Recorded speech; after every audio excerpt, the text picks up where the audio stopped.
but yeah, a couple. Maybe not the full set, but yeah. Especially with Gideon coming back, it might be a good call. Yeah, 4 Vampire Hexmage. Matthew Farney is not fooling around, so... No. I actually think that both of these matchups aren't that great for the Cowboy deck. Oh, well, should be interesting to see. Maybe Cowboy will be felded in the finals. We're going to find out. It looks like, so Game 3 is just starting. We caught it just in time, and so we'll be hopping over to that match in just a second. Yep. What do you think matters in the Pure Steel Paladin versus Vampires matchup? Pure Steel Paladin. Yeah, Pure Steel Paladin, as always.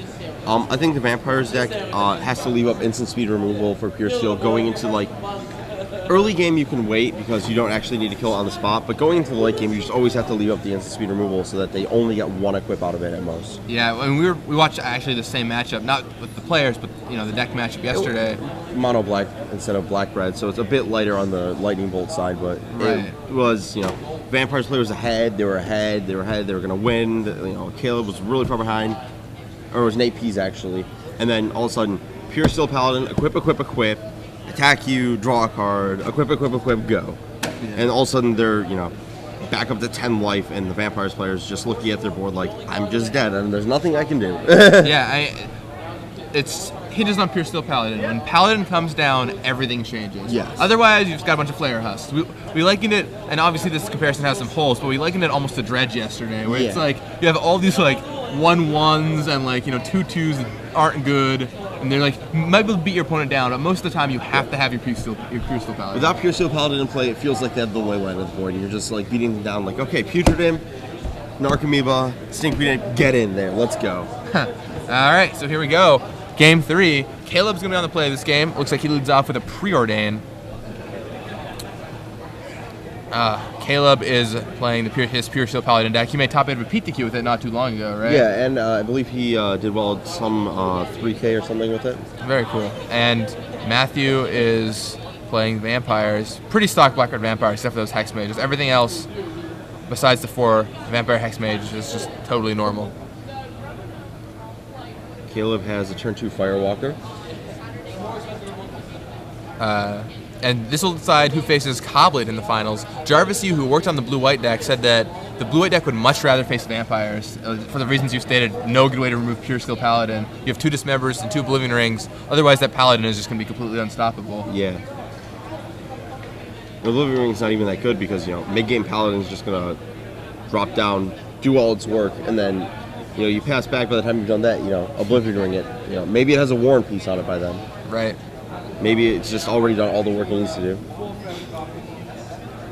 After the first 12 mana it generates, does it really have to do much more? Yeah, it's absurd how much mana that card generates. I mean, not in a totally broken Storm combo kind of way, but just I can equip all my equipment for free. It's kind of like a Venerated Teacher was in Rise of the Eldrazi draft. Yeah. You Venerated Teacher and you generated 26 mana, but really you just leveled up 4 guys twice. Yeah. Matthew passes again. Not going to see the old Venerated Teacher, Tendrils of Agony anytime yeah. I'm working on it. That's for later today in the Legacy portion. In the meantime, Caleb serves in with his core Firewalker against Matthew Farney.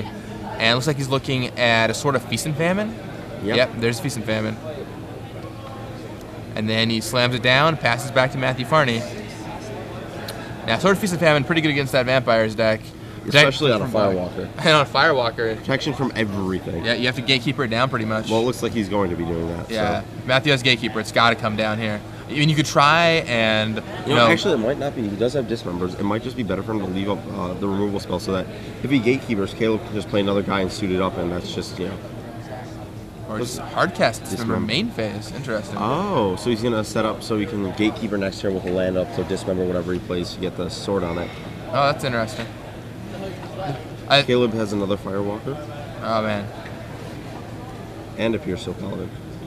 Figure out which one he wants. Does he have any other equipment in there? I think I see one in the back of his hand, but I'm not sure if that's a land or an equipment. Yeah, I can't really tell anything beyond the first 2 cards. All right, so there's Firewalker. Caleb's going to suit it up. But Matthew is going to untap and play Gatekeeper Malakir, I think. Probably with a land up so that he can Dismember. He does have a Shatter in his hand. Oh, and a Shatter, too. Making sure that sort of Feast of Famine doesn't stick around. I've seen a lot of Manic Vandals in these decks, but No, Shatter is definitely really good. It kills a lot of things that Manic Vandal might not kill at the right time. Like this sort of Feast and Famine. Yeah. Sure. Yeah, being able to kill that Feast and Famine mid-combat could be a total blowout. Yes. And I think we're going to see Gatekeeper here, right? Yep. Yeah, there's the Gatekeeper. That'll force Caleb to sacrifice. It doesn't target the creature, so protection from black doesn't help that Firewalker stay alive. Yeah, protection from all your opponent's colors, still dead. Gatekeeper Malik here, certainly a powerful card. Been played ever since it was really previewed in Zendikar. So, Yep. see, Caleb has access to 5 mana now. A little flooded for his Pure Steel Paladin deck. He does have the Paladin in his hand, but He does have a lot of lands in his deck, to be fair. he does have a lot of lands. He can put them to good use, play a lot of equipments. Shrinking Mage. All right, there's the Trinket Mage. It's probably going to get a Flare Husk just to get more bodies. Seems likely. And the next turn, maybe Caleb goes Paladin, Husk, try and find another equipment, Yeah, hit Metalcraft. but it looks like the Shatter is going to be really important in this game. Just Yeah, you know, all these bodies that would otherwise make it a problem, or make this sort of problem, are just not going to be at all an issue because of the Shatter. And there's Flare Husk. So Caleb will probably go to equip the sword this turn and pass, right? Yeah, I don't think he's gonna drop that the Flare seems Husk. And then correct. Matt could attack. Caleb probably won't block. Doesn't want to risk it. Maybe You he'll probably block. don't attack because that's just like the I biggest. That's a giveaway. Yeah, not really a giveaway. It's just I think it's probably better to keep your life total high as the Vampires player. Like going deep, if you can beat the Pure Steel Paladin, like keep the Pure Steel Paladin off the board, you're going to win. You've got a Lightning Bolt for that Trinket Mage in response. All right, there we go. Much better. Don't have to burn the Shatter yet. Yeah, especially because Bloodghast Recursion, like you just have these guys to keep sending in over and over.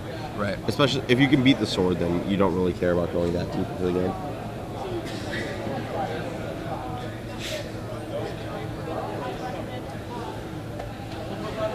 Looks like Matt is just changing his sleeve real fast. Seems like he drew Lava Cloud Reaches. That was a card that he changed. In any case. What is like that black card on the far right to his hand? Well, he has a Shatter and a Wretch Bomb. That's all I could see. Okay. I thought I saw a second Dismember earlier too. Alright, so down comes Ratchet Bomb, followed by Lava Claw Reaches. And Matthew passes back. So Caleb's sitting at 18 life, Matthew at 16 life. Caleb with sort of Feast and Famine, Matthew with a Ratchet Bomb and a Gatekeeper Malik here. Now, I think we're going to see Pure Steel Paladin come down for Caleb Durward here. I think it's about time. I mean, he knows Matthew could have the removal spell, but I think Caleb knows that if Matthew doesn't have the removal spell, he's just going to be able to run away with the game. I mean, even if he... Yep, there's the Paladin. Pays one for Flare Husk. regardless of what he thinks, that Ratchet Bomb's soon going to become the removal spell, so he's got to really act now. And you're Matthew, I would just kill the Paladin right now. Just immediately. I mean, assuming he has a removal spell in his hands.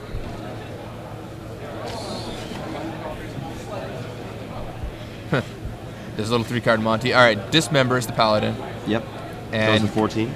that's the way to do it. Now Caleb just has no draw engine, stuck with a Flare Husk with a sword on it. Not the most exciting thing. Definitely not. Now that Ratchet Bomb is interesting. He can use it right now and just get rid of the Germ if he wants to. I think he wants to start pumping up the Ratchet Bomb to 2 so he can kill any future Paladins or swords. Did he not pump up the Ratchet Bomb that turn? I don't think he did. Nope. He's just going to kill the Germ. Just gonna kill the Germ. Attacks for 2. Okay. I don't know about that. I don't want it to kill any swords or Paladins. I'd rather just use my Ratchet Bomb to kill cards that I think actually matter. I agree. I think I might have not done that there. That's pretty aggressive, especially with only a Gatekeeper in play. But It's only a couple damages. It looks like Caleb has a Dispatch in hand and another Flare Husk. all right, well, there's the Flare Husk. That'll turn the Dispatch online. I imagine we'll probably see that Highborn dispatched. Yeah, sometime soon. Yeah, see, and if he still had... So in response, shatter the Flare Husk? Oh, wow. Matthew is super aggressive. This is super aggro. Dispatch the Highborn in response. This is... Yeah, Matthew being super aggressive with his cards in hand. I mean, I think this almost feels like a game of Limited where one player is spending their, removal spells on like little blockers or something that doesn't really matter, and then they're going to lose the long game or something else. I'm not saying that's necessarily what's going to happen here, but it's certainly a possibility because that sort of Feast and Famine is going to be a big issue if Caleb draws a single creature. Yeah, maybe Matthew's just assuming that he's so much removal that it doesn't matter. Maybe he has a second Shatter that we don't know about. Oh, Lava Claw Reaches serves in for a couple damage. Alright, yeah, that's right. Yeah, if he's a second shatter, I think that play makes a lot of sense. I guess if he just has the Lava Claw reaches, it's kind of reasonable. It's a lot of damage with that reaches right there. Caleb plays Inkmoth Nexus, okay. Ooh. And that's to start serving in for 4 poison a turn. I don't necessarily think that guy racing is gonna get there. It needs to block almost at this point. Aaron does not have, or not Aaron. Matthew does not have poison cards in his deck. Okay, there we go. Things are fixed up. All right, so Matthew serves in with both those. Probably gonna see him pump up that Lava Claw reaches, assuming Caleb doesn't block with Inkmoth Nexus. I put Caleb to 5, which is very, very, very within burn range.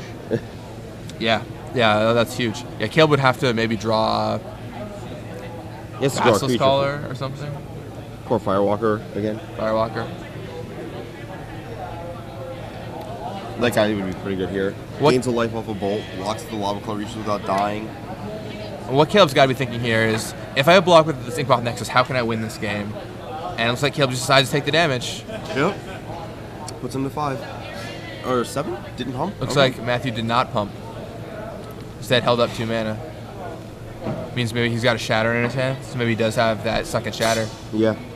And Shatter is a card that's insane in this matchup. Sometimes you bring it in, you're like, man, I never want to draw 2 of these. I just need one at the right time. There's just any removal spell, really. Yeah.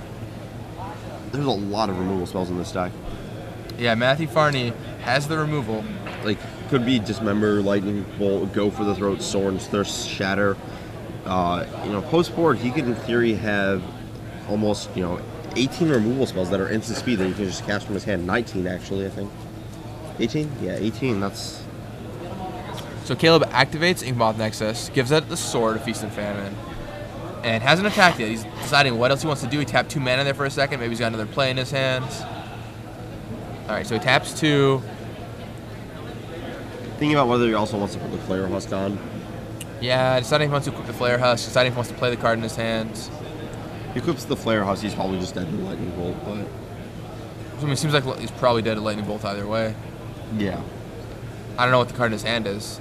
If it's Core Firewalker, he's not dead, but... Right. David Mitchell and Ryan King, please report to the draft open. Let's see. I'm trying to think what Caleb could have drawn here to pull him out of the situation. Please report to the draft open area. Look over Caleb's deck list.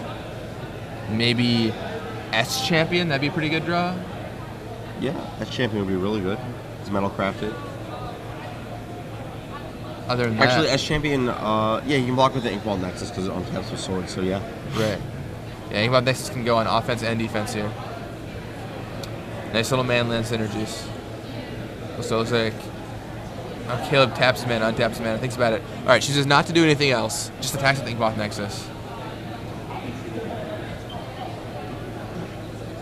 Looks like Matthew just takes it down to 11. Right. Or not 11. 3 poison. 3 poison, correct. Yes. Matthew discards the Lacerator. Lacerator. Means he's hiding the other card in his hand. Mortar Pod. Mortar Pod, okay.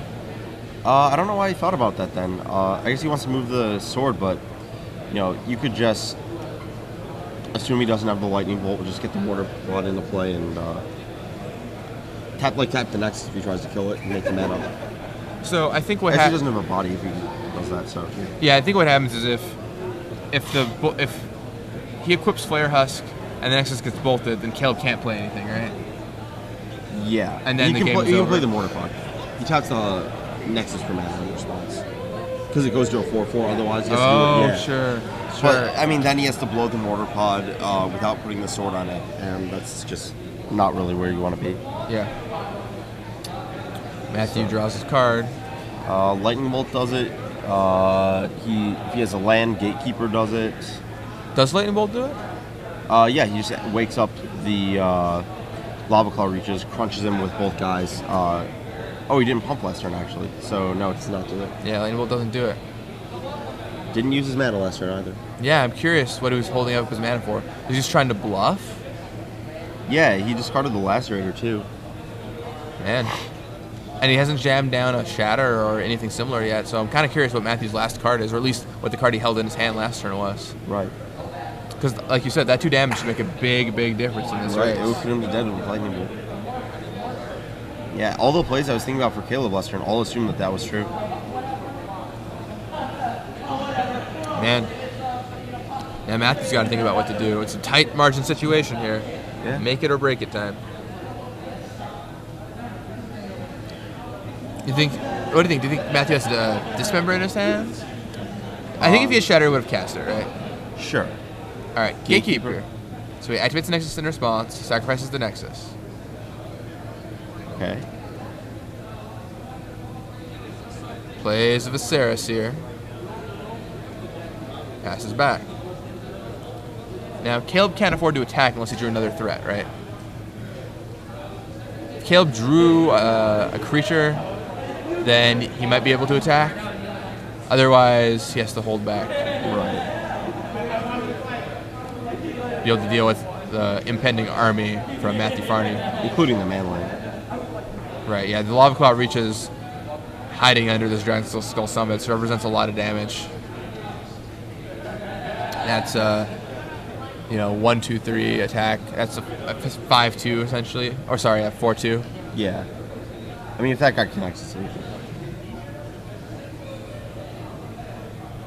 Alright, so it looks like Matthew's going to sacrifice his Viserys here to scry. I think Caleb passed. Yep. Caleb passed. Matthew's choosing to scry 1. How do you like that scry? It's fine. Like on any attack that Matthew was going to make, the mortar pod could just block and shoot down the seer to prevent the damage anyway, so it doesn't really alter the attacks. Sure. Alright, so Matthew ships the card to the bottom with a scry, draws a new card. Now, what did he draw? Matthew's certainly taking his time, does not want to mess this up. Also, there's a question at what point, like, is a suicide attack profitable? What's in Caleb's hands? Not profitable quite yet. Puts him to 3 with 2 gatekeepers in play, Right. so...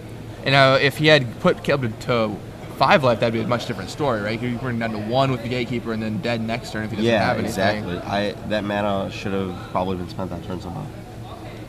Yeah, I'm curious what Matthew was holding on to. He had just been bluffing, right? Because he emptied his hand last turn. It looks like this attack's happening. Maybe he just drew the lightning bolt. All right, well, so with all 3. Caleb probably just blocks down this man lane. This looks like what's going to happen. Block the man land, take 4. Goes to 3. Caleb at 3. What did Matt draw?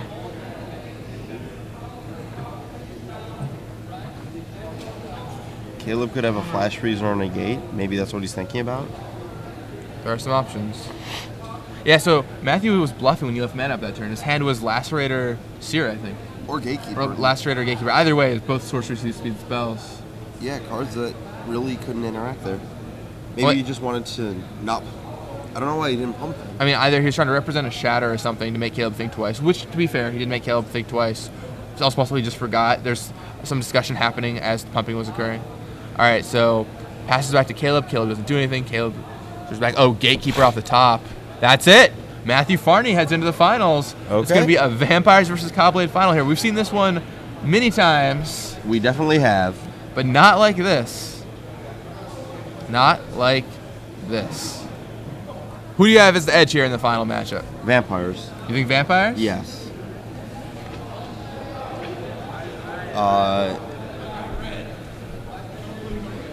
Just no main deck Day of Judgments, all of the removal, and there's no like Stoneforge Mystics. Like the cards that you'd always win with in that matchup are always the Stoneforge Mystics and the Jace that just bail you out usually, or Gideon Hero. But I mean, Gideon could be making a big difference. Regardless,